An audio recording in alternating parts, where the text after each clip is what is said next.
Hey guys! Welcome back to the channel. Today we're going to be doing the Glee book tag. So we found this tag online and we're going to be using Lily's phone to look at the questions. We are both really big fans of Glee. She's a bigger fan than I am. Senior year end of English project on Glee, so clearly I like Glee. I just like the music and sometimes the characters. Glee plus books equals happiness, so we decided to do this tag. Yeah. The first question is called Rachel, and it's, what books have you read to be an overachiever in your fandom? And we don't really know what this one means. Lily likes to read all of the short stories attached to the Shadowhunters. Like The Bane Chronicles, Shadowhunters Academy. I read that one. Ghost of a Shadow Market. I tried to read Red Scrolls, but it has adult content. So I guess like that could be overachieving, like reading extra content. Also, we both like to read Jane Austen, which I guess like reading classics Is overachieving. for fun is like overachieving, but like we don't really know what the question means by in your fandom. yeah. Like for Harry Potter, I have way too many Legos and posters and wands. Do people still say fandom? I don't know. Answer that in the comments below, please. Next question, Mercedes. What book just has it all? For this I'm question, in my notes. I would answer The Rest of the Story by Sarah Dessen. I would say like of the contemporaries, this is the book that kind of just has like everything you're gonna look for. It has like really good family content, really good friendships, the best romance ever. I love Rue. There's just so many complexities to this novel that I really, really like. Sometimes when you're looking for a contemporary, you're just looking for something light and fun. But if you're looking for something that's gonna be a bit deeper and more complex and have it all, that would be this one. Really good plot line. There's really interesting dynamic of an identity crisis. There's a really good dichotomy between like rich and poor. There's really like so many great characters, from Mimi to Trinity to Jack. It's like there's so many side characters, and yet you still end up knowing all of them and liking all of them, and it's just really fun, but also sad sometimes. So, you know, it has it all for a contemporary. So the book I think that has it all is Six of Crows, because there's a heist, which is always interesting to read. The characters are really good, the plot is really good, and there's a lot of love interests, which is like good because some books have too much action and not enough love, and some books have too much love and not enough action, which Six of Crows is not. Good balance. It has it all. Number 3. Kurt, what book did you read before it was popular? Here's the thing. When we were in 7th grade, we read all the books as they were gaining popularity or before they were popular. Divergent, If I Stay, The Fault in Our Stars, those types of books. Like, we definitely were on that train first. Yeah. The Darkest Minds. I think If I Stay and The Darkest Minds were the ones that we were on before, and then like Divergent and The Hunger Games, it was kind of hard because it was coming out when we were in middle school. Yeah. So like we didn't read it before it was popular. It was more like we were at the age that we could read it. Yeah. I think Divergent more was we were reading it as it was gaining popularity. No, I read all 3 before the first movie came out. Me too. Well, So, yeah. did I? Yeah, I think I did. Definitely those, I would probably say. I would rate the best one If I Stay. If you're looking for a good hyped up book to read, Yeah. and you've already read like Divergent and The Hunger Games and stuff like that, If I Stay is a good book too. That I feel like had a lot of hype, but not that much. Yeah, the hype like died down really Yeah. fast. Oh, you know what we definitely read before it was popular? Tell the Boys. Oh yeah. You know, like when you talk about something and you're like, yeah, I did that before it was cool, yeah. and it's And like that's, kind of like, cringy. annoying. Yeah. But we definitely read Tall the Boys before. Like, I think that's like the best answer. We started reading that before the 3rd one was even out. Yeah. And now like everyone's obsessed with it because of the movie. Mm-hmm. And I feel like because The Selection's gonna become a movie on Netflix. Oh Or yeah. a TV series, I don't remember what it is. I I think that's gonna gain a lot of popularity, and we read that one also in middle school. Okay, so the next question is Artie, and it says, what book do you wish had more recognition / popularity on YouTube? I haven't heard anyone really talk about this book, but it's called My Life Undecided, and I thought it was really good. The main character is just tired of making her own decisions, so she makes a webpage and just puts up 2 choices, and then she lets the internet decide for her. So I thought it was a really like good plot, and I haven't heard a lot of people talk about it. For this question, my answer would be Sorcery of Thorns. This is a really interesting book that I haven't heard really anyone talk about, or at least not a lot of people, and It's really interesting because it's about these like librarians. Libraries have grimoires, and there are people who are supposed to be protecting them, and inside of them are like demons, and they start getting out and wreaking a bunch of havoc. And it's really, really interesting. When I was reading it, I got a lot of like Will and Tessa vibes from it, and that's what I really liked about it. Very interesting, the dynamic between the two characters. I just thought it was a really unique book with a really fun to follow plot line. The next question is Tina, and it's, what book are you not sure if you liked or not? My answer to this question kind of pains me to say it, because the author Rachel Hawkins is one of my favorite authors of all time, and her first trilogy is what got me into reading. But I'm not totally sure if I like the Rebel Belle trilogy as a whole. I know I really liked Rebel Belle. I thought Rebel Belle was hilarious. It was setting up for a really, really intriguing story, but just the other two were just not as good, I guess. By the third one, I'd been kind of lost from it. It was so hard because the first one was so strong, and then the other two didn't have the same. There was just so much going on. It was just got really overly complex, and it just kind of lost its charm. But my answer for this would be The Passenger duology by Alexandra Bracken, which is also kind of sad because I really like her as an author, and she's so nice. We went to one of her book signings. Oh, we did. Yeah. That was our first book signing we went to. And she was really nice. I just think, I noticed this with The Darkest Minds too. Her writing style is kind of hard to get into, and the reason I was able to push through with The Darkest Minds is because it was such an interesting story and the characters were so good. And I felt the same way with this one. I felt like the characters were really good, but the story was kind of slow, and there's time travel in it, which I also like, so it was like, it kind of goes both ways. I probably wouldn't read it again, but I did like enjoy it the first time. Next question is for Will, and it's, what book do you always go back to for comfort? First of all, no one should be going to Will Schuester for comfort. That's disgusting. Unless he's gonna rap to you. No, yeah. Especially not. If he raps you, run. Ew. I have a problem with rereading books. I read them. Same. I reread them way more than I should. Same. And so there's a lot of books I can choose from, but I think one of the big ones is Cassie Clare's The Mortal Instruments, just because I did read those in middle school. So, like Lucy said, for Hex Hall, it was kind of like the first books that got me into reading besides Harry Potter. And I know the world so well, and then like I know some people are complaining that she writes too many books in the Shadowhunter world, but I like it a lot because you already know the story. It's not like you have to go through all this world building again, and all her characters are always good and unique, and it's like never really the same story. So I just go to her books for comfort because I know the world and the stories really well. Similar to that, like Lily was saying, and how I mentioned earlier, Hex Hall was the book that got me into reading, and it was the first book that I remember reading and actually physically liking reading it, and not reading it for school. Try to read it at least once a year. Even though I know what's gonna happen, even though I know exactly what twists and turns the book's gonna take, I know the world so well, it's just like, it's comforting to know what's gonna happen in a way, and it's just knowing that I know those characters so well, I can always just go back and fall back into the world of Sophie Mercer. The next question is for Finn, and it's, what book took you on an emotional roller coaster? For this, we're both gonna say a Cassie Clare novel. I'm gonna talk about City of Heavenly Fire. This is a spoiler, okay? Spoiler warning. Yeah, spoiler.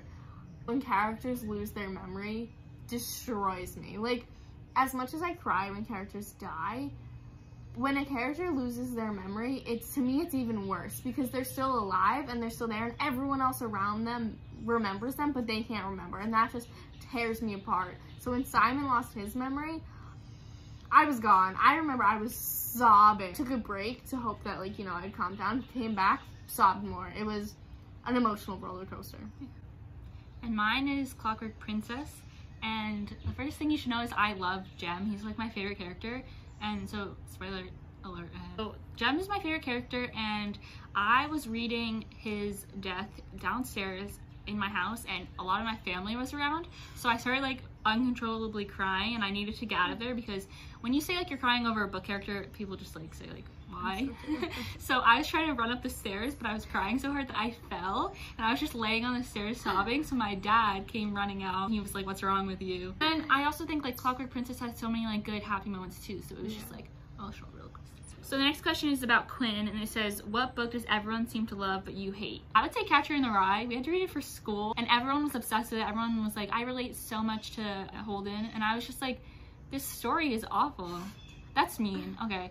Yeah, he complained a lot, and it was like, I think what annoyed me the most was a lot of people were like, this is the best book we had to read for school. I liked To Kill a Mockingbird way better. For me, it would be The Fifth Wave by Rick Yancey. I remember reading this book and just not understanding the hype at all. It was just, like, I read it a long time ago, so I'm not, like, too sure about all the details anymore, but I remember reading this and just being like, ew. I think if it's about, like, an alien takeover, it would have been good, but it wasn't. I remember not liking any of the male characters, but also I remember feeling like it was just so obvious that a male author was writing about a female, but having, like, little to no female experience, so it was just, character was just really heavily based on stereotypes and me being like, this is bad. So this question is about Sue and we find it very fitting. What book did you like way more than you expected you would? For me, this is The Replacement Crush. I found this book on a TikTok and it was like, if you like this show, you'll like this book. And it was, if you like Gilmore Girls, you'll like this book. They explained it as kind of like a Dean and Rory situation. I didn't quite see that as much as just like the big thing was that the girl really liked to read. When I started reading it, and I started, like, understanding what the character was going through, and, like, what happens is she has, like, a really, really, really bad breakup with a guy. She's convinced it's all hormonal, and she keeps, like, trying to take it back to that. And so she decides that she needs to find a replacement crush because she needs somewhere to put that energy. So she wants to just, like, find a guy who's not that great, but just enough to put, like, the energy into, and I thought that was really weird, and I didn't like that, so I thought I wasn't gonna like the book, but then as I kept reading it, I ended up really enjoying it. I would say Again But Better by Christine. I just think I had a lot of high expectations going into it, just because when she criticizes other, like, movies or books, I feel like she knows, like, what, like, sounds good and what, like, does well. So when I went in and I read the first couple pages, I was like, oh, this is really weird, like, I don't feel like this is something Christine would write. So then I put it down for a long time, and then I picked it back up, and as I got further into it, I liked it a lot more. So it was just something I wasn't expecting to like that much, and then I ended up really liking the characters. So we didn't really like the Sam question, so we just came up with a new one, and the new question is a book that focuses on family. So for this one, I kind of chose to focus on more like a fractured family, so I chose Without Merit by Colleen Hoover. Okay, the reason I chose this is because the book, while it's about Merit a lot, it's also about how, like, their family dynamic is so off and how it makes her, like, miserable.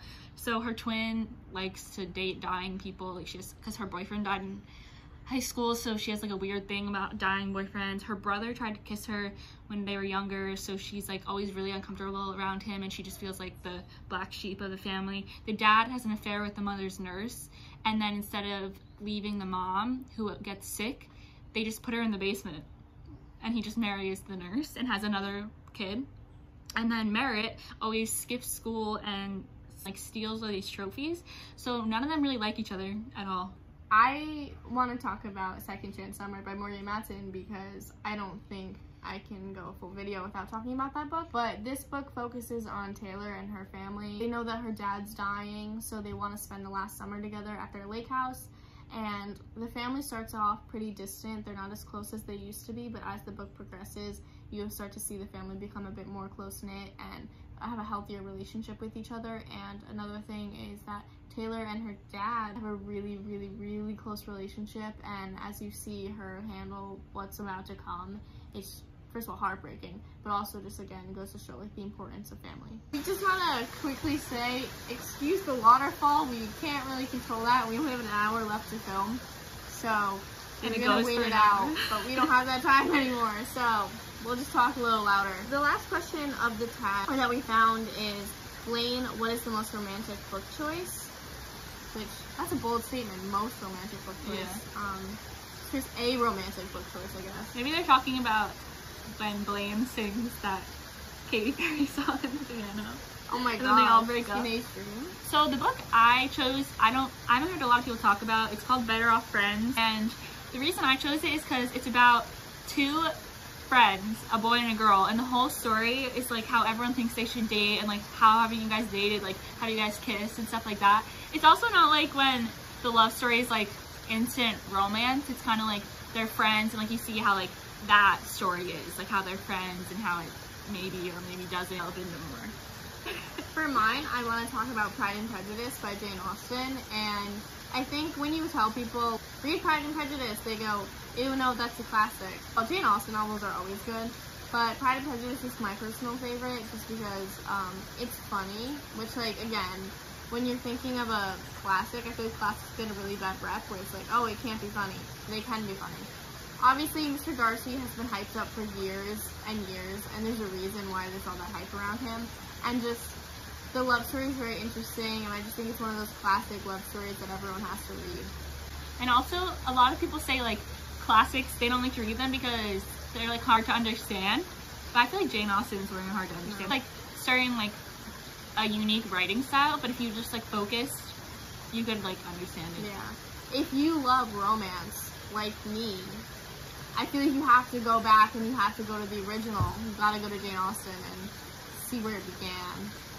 She invented love. The tag ends there, but we found that they left out Santana and Brittany, so... And we love Brittany, and Yeah. I like Santana. He hates Santana. That's a good way to put it. So we made our own questions. So for Santana is a character that is mean, but you don't hate them. And for me, I chose Vita from The Darkest Minds because she's really sassy and she like gets on Chubbs, but you see like there's like a softer side to her and she's really funny. So just kind of like how Santana, like she's really mean, but some of the stuff she says is kind of funny. It's like Vita's like that too. I picked Carden from the Cruel Prince trilogy by Holly Black. When you meet Carden and you start to see who he is, you think he's just kind of like some spoiled prince who's really mean, especially to Jude.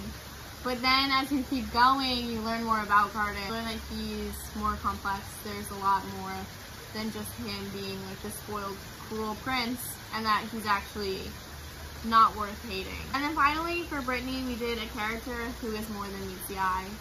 For this, I picked Lucy from Chain of Gold. I feel like of the characters in the book so far, Lucy got like the least amount of spotlight, and we know the least amount about her. But I feel like she's gonna be so much more complex as the book goes along. Obviously, she has some type of connection with Jesse Blackthorne, and obviously she has her own type of power, and she just not was slept on in the first book, but I just feel like the first book was focusing so much more on James and Cordelia that we didn't see as much about Lucy as we could, and I feel like so much more is coming out of her character.